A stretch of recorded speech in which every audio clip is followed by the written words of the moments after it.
the still secrets of the ancient world.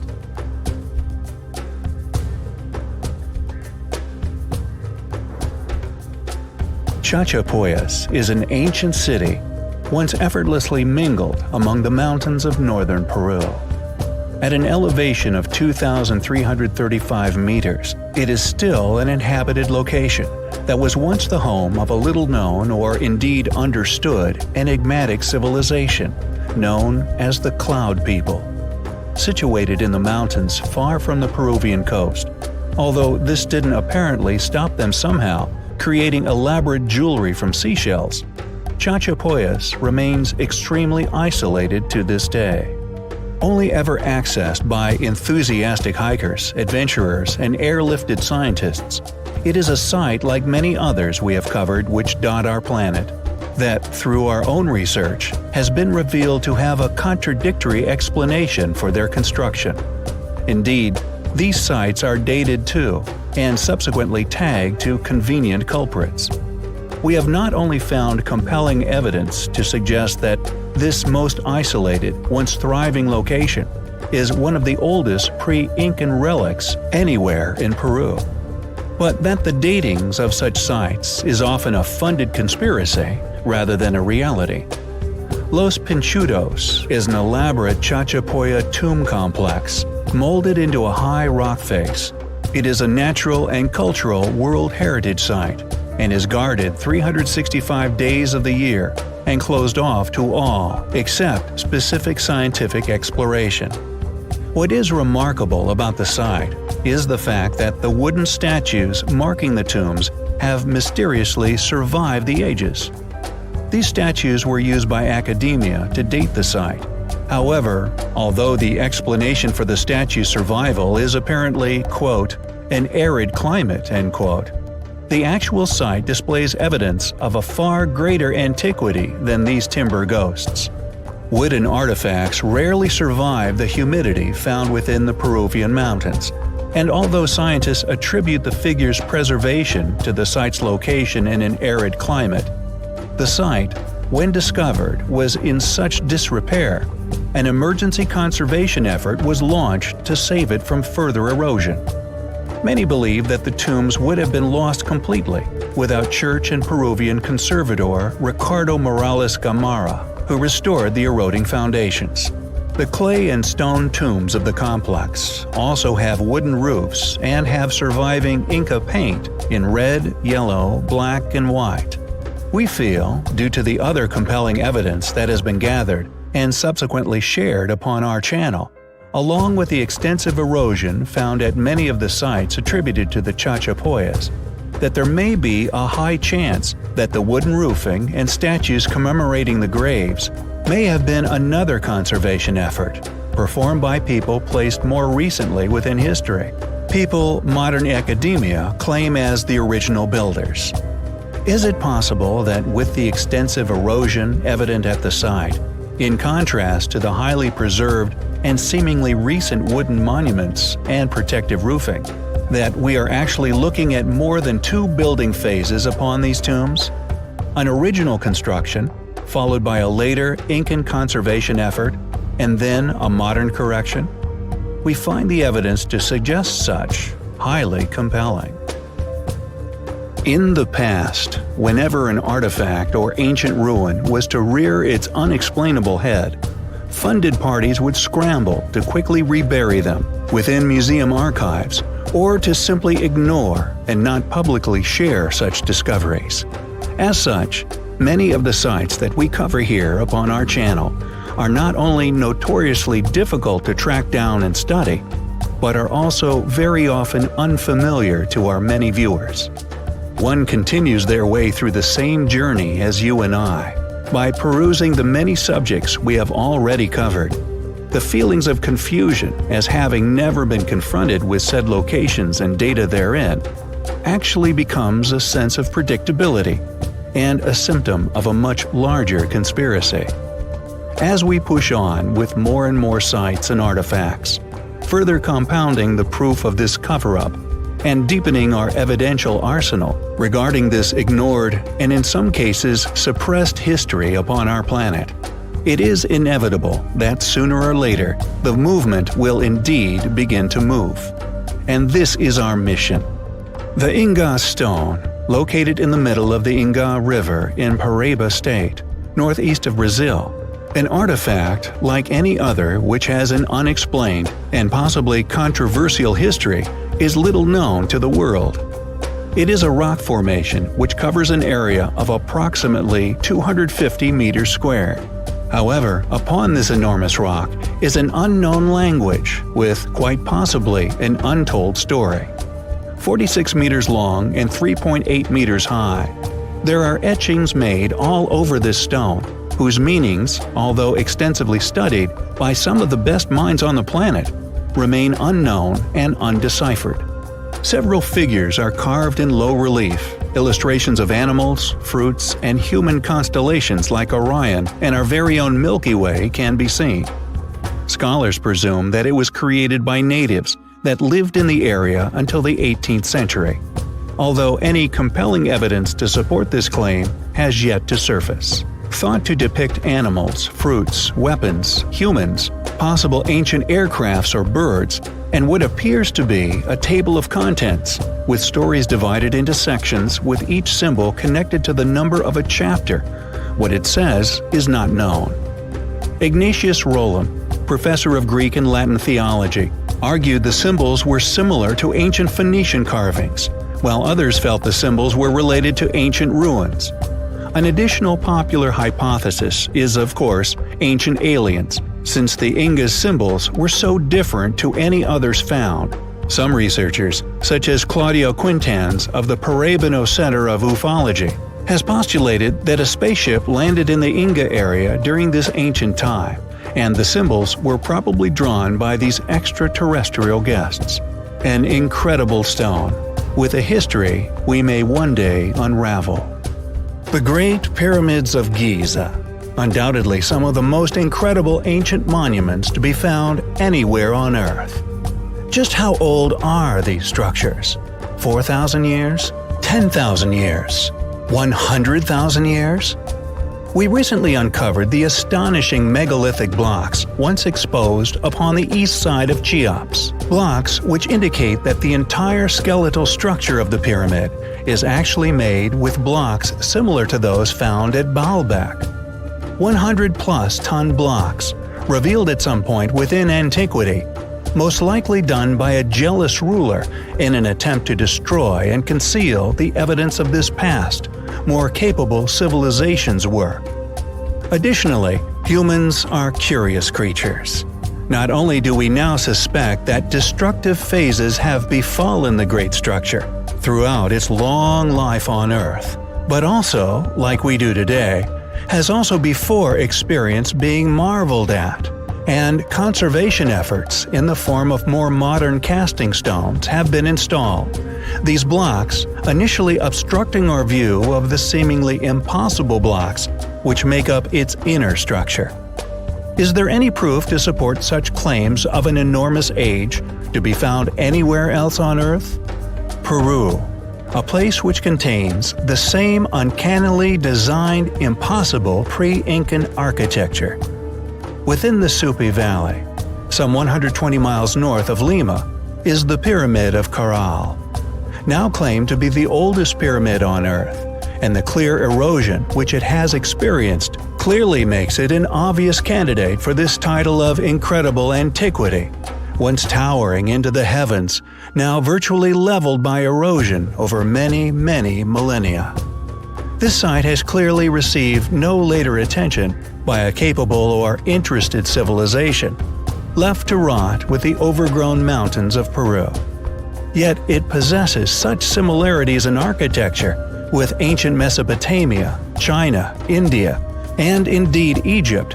Is it now so unforgivable to suspect that all of these structures were actually built by the same civilization at the same time within history?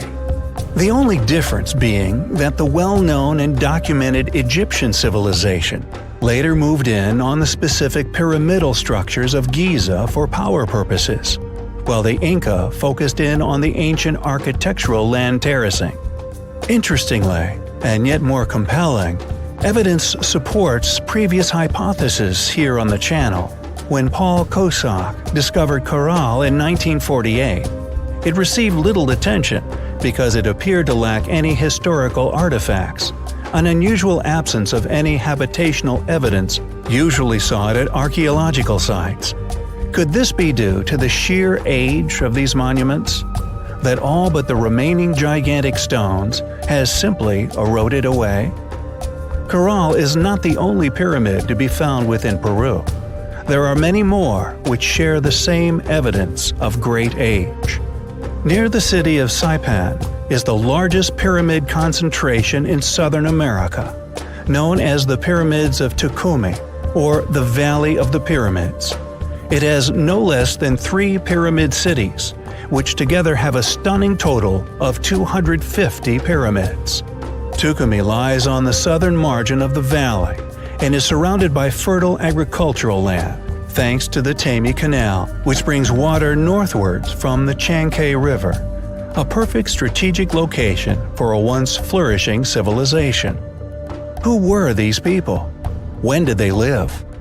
Thanks to ongoing research, not only is the officially upheld story surrounding such cities crumbling, but we are now getting closer and closer to finally answering these questions. Ollantaytambo, probably one of the most visually perplexing sites within Peru, claimed to be that of the Incas and at an altitude of 2,792 meters above sea level.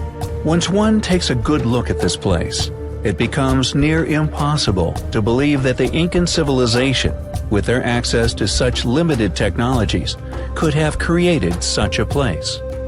During the Inca Empire, Ollantaytambo was the royal estate of Emperor Pachacuti. According to academia, when he conquered the region, he built the town and the ceremonial center within. It is such an impressive, perfectly placed strategic structure that at the time of the Spanish conquest, it served as a stronghold for Manco Inca Yupanqui, leader of the Inca resistance. However, as mentioned many times on our channel, how could a civilization create such astonishing architecture at such an early time within known history? How did they create some of these sites? What purpose could they have served? Some of the ruins that can be found in Peru, and in particular Ollantaytambo, you cannot help but wonder if, for example, the giant stairs carved into the hillside were intended for human use. Then why create them to such enormous scales?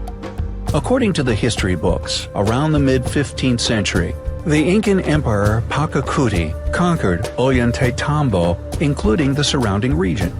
All were incorporated into his personal estate. The emperor then claims to have rebuilt the town with sumptuous constructions and undertook extensive terracing and masterfully irrigating the Urubamba Valley, notably without any prior knowledge of these techniques known of. Were these giant ledge steps once used by giants? Or possibly had a use similar to the ancient site known as Moche? Moche also claimed to be Incan. This mind-boggling site had an astonishing purpose. It seems the builders of this enormous structure were masters of horticulture. They had somehow figured out that by creating these raised ledges at particular angles to the seasonal winds and sun, using this to slowly acclimatize plants previously not suitable to that climate over many generations. Perhaps this is what Ollantaytambo was used for. Moche is little shared by academia. Indeed, its existence and once function is difficult to explain with modern paradigms. And although not giants, we feel the site's once use was no less impressive. Homes, towns, religious structures, an entire living infrastructure of a once highly successful, highly capable people. Managing to expertly fuse their existence harmoniously with the surrounding environment, creating structures which left little, if any, impact on the surrounding landscape, structures still usable even to this day. Located within Abanque, a province in the region of Apurimac, Sehuite has been conveniently dated to the period of the Incan Empire, between the 15th and 16th centuries AD. However, like many sites dotted around Peru, and indeed the world, an explanation as to how these cultures achieved such wonders with such primitive access to construction or tools is not forthcoming. Compared to other Incan sites, Sehuite is also a complete ruin, leading the more observant, and indeed the free-thinking, self-funded geologist among us to suspect that it may actually be even older than the pre-Incas responsible for Machu Picchu. Yet the most noteworthy object at Sehuite, and the reason for our video, is its monolith. A mysterious boulder drenched in intricate, purposely placed carvings. Interestingly, the word Sehuite originated from the Quechua word Sehuite, which translates as place of orientation. The site is located on the top of a terraced hill. Dedicated research has also revealed that the site was once home to an enclosed sanctuary. Yet all that remains of this sanctuary today is a few leveled platforms and the monolith. It contains more than 200 geometric and zoomorphic figures, including reptiles, frogs, felines, topographical hydraulic models, complete with terraces, ponds, rivers, tunnels, and irrigation channels. The functions or purposes of the stone are not academically known, yet others suspect it was a map of the once existing complex created by a culture able of moving tremendous weights and carving stone with relative ease. Researcher Dr. Arlen Andrews Sr. believes the monolith was used as a scale model to design, develop, test, and document the water flow for public water projects, and to teach ancient engineers and technicians the concepts and practices required. Quote, "The rock was edited several times with new material, either altering the paths of the water or adding routes altogether." End quote. Clearly a remarkable artifact left by a remarkable civilization. Thanks for watching, guys, and until next time, take care. Tambo Machai is an ancient site located within Peru that, like so many others within this remarkable landscape, clearly demonstrates a level of sophistication within its stonework, unquestionably far out of the reaches of those who are academically claimed to have been the builders of these remarkable sites. It is a site that not only possesses the same mind-boggling methods of polygonal masonry as that of Machu Picchu and Sacsayhuaman, among many others, but also exhibits an excellent example of the levels of refinement that also went into the building of the irrigation systems throughout the area. Systems that, although unimaginably old, still function perfectly to this day. Furthermore, and perhaps most intriguing regarding this area, even eclipsing these astonishing feats of ancient engineering, is an area in particular which exhibits some of the most perplexing peculiar feature to be found anywhere in ancient Peru. This area of stone is not merely vitrified, but was, at some point within the distant past, turned to lava. With the limited investigations available, predictably none of which undertaken by funded academics, it has been revealed that this mysterious event did not occur as one would have presumed from a heating from above, but from beneath, or perhaps from within the center of the stonework, successfully melting the stone wall in its entirety into a pool of liquid magma. And although largely overlooked by tourists, and indeed academics alike, the evidence of the stone having once turned to liquid is undeniable. The question then, what turned this stone to liquid? Was it some form of weapon? Or perhaps is this evidence to suggest how polygonal walls were once built? Perhaps these as yet unexplained polygonal walls were constructed with such precision due to a past ability of its builders, able to melt and shape these stones prior to placement. Or perhaps, could this melted stone be evidence of a war? One that occurred between the inhabitants of these ancient ruins and an unknown entity, ultimately resulting in their demise.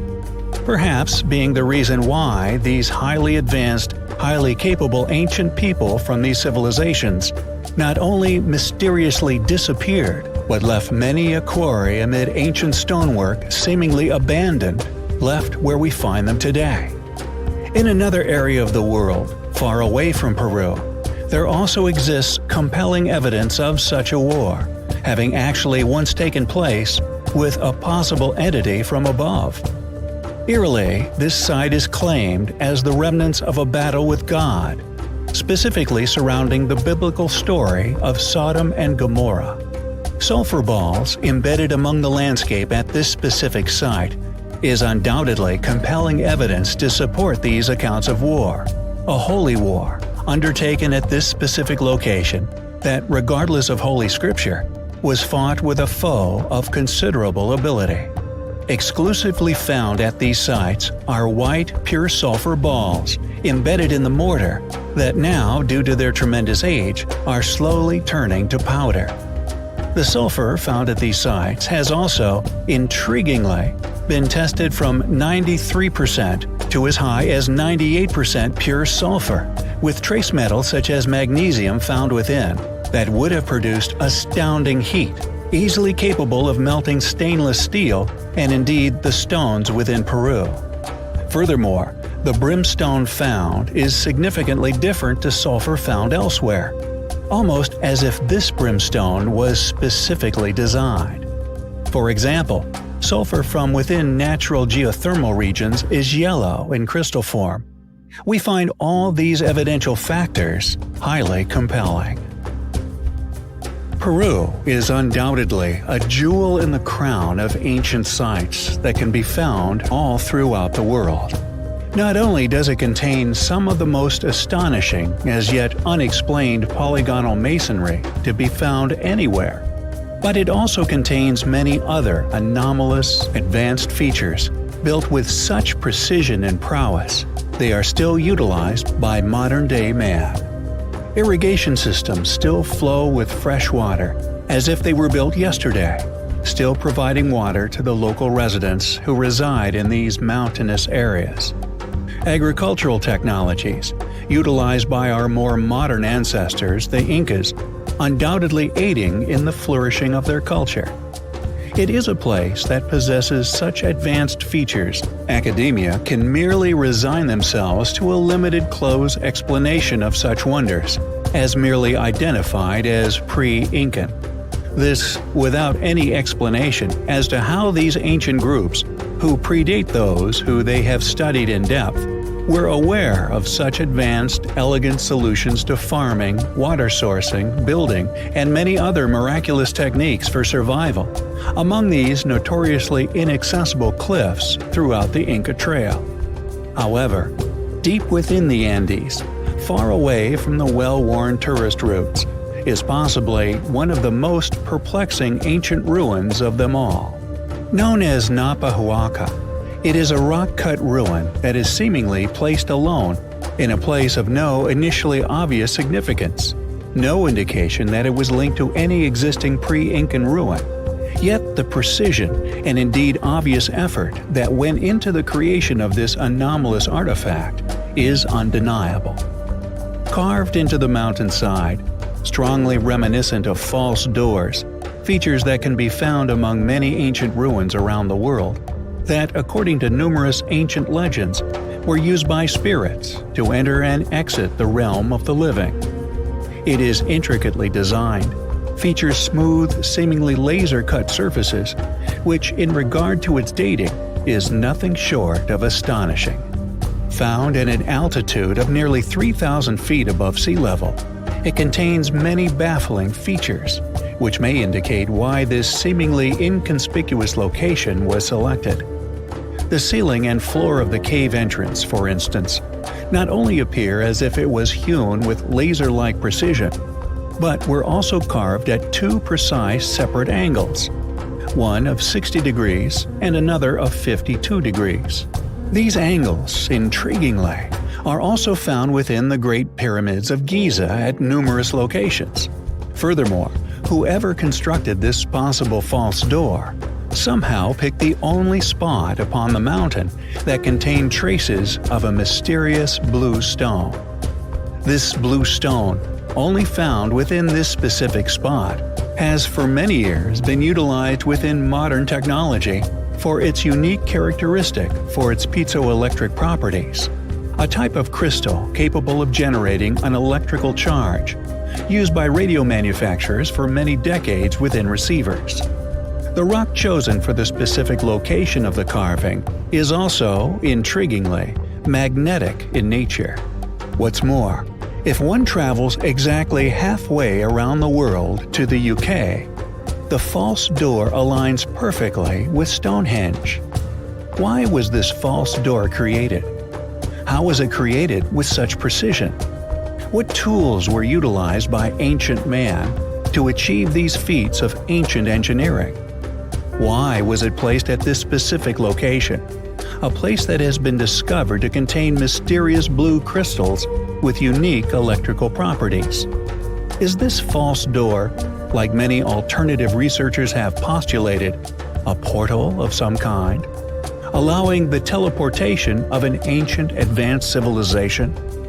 We find the location, the precision involved, and indeed the other intriguing characteristics surrounding this mysterious anomaly highly compelling. Thank you for watching. Please like, comment and subscribe.